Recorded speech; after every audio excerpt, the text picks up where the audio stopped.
இதிகளே இன்று பொது காலத்தில் 8ஆம் ஞாயிற்றுக்கிழமைக்கு நாங்கள் கால் பதிக்கின்றோம்.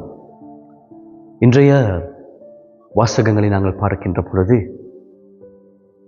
இன்றைய நாளிலே உங்களுடைய வாழ்க்கையின் பயணம் எப்படியாக இருக்கின்றது, அதனை அல்லது நாங்கள் வாழ்க்கையினை எவ்வாறு புரிந்து கொண்டிருக்கின்றோம், என்னுடைய லட்சியம் என்ன என்பதனை பற்றி யோசிப்பதற்கு இன்றைய இறை வார்த்தைகள் நம்மளை அழைத்து நிற்கின்றது. இன்றைய வாசகத்திலே நாங்கள் பார்க்கின்றோம், யூதர்களுக்கு அழைப்பு விடுக்கின்றது. மோசனுடைய சட்டத்தின்படியும் மோசேனுடைய ஏற்படுத்தியுள்ள அந்த கலாச்சாரங்கள் சட்டத்திட்டங்களை அதனை பின்பற்றுவதற்கு யூதர்களை அழைத்து நிற்கின்றார் இன்று முதலாம் வாசக ஆசிரியர்.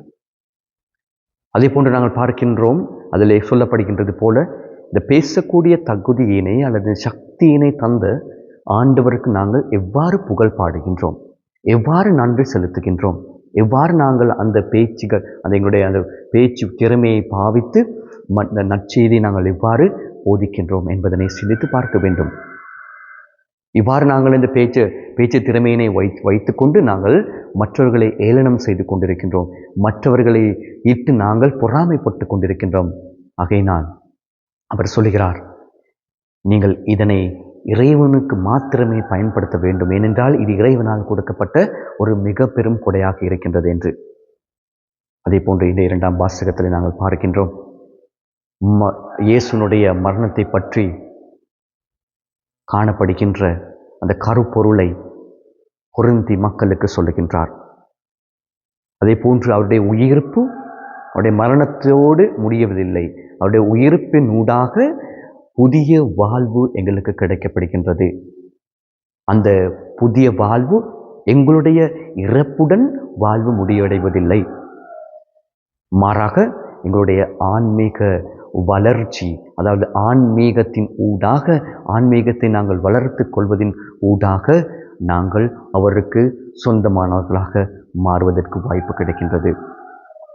இன்றைய நற்செய்தி வாசகத்தில் நாங்கள் பார்க்கின்றோம், புனித மத்தேயு மறைப்பொழிவு என்ற பகுதியிலே நாங்கள் பார்க்கின்றோம், சட்ட அறிஞர்களுக்கு சதுசேயர்களுக்கு இவர்களுக்கு அந்த திருப்பொழிவு நூடாக மலைப்பொழிவு நூடாக பேசுகின்றார். ஆனால் இன்று அனைவருக்கும் பொதுவாக சொல்லுகிறார் புனித லூக்கா அவர்கள்.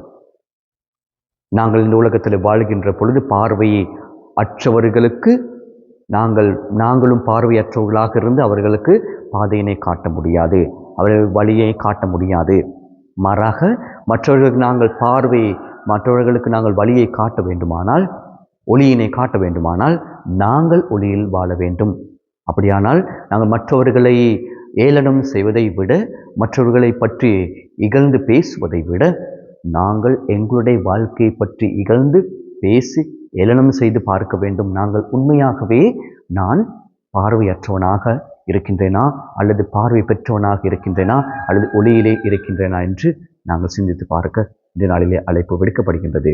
எனவே நாங்கள் பார்வையற்ற ஒரு மனிதன் கூட்டிச் செல்ல முடியாது, பாதையினை காட்ட முடியாது.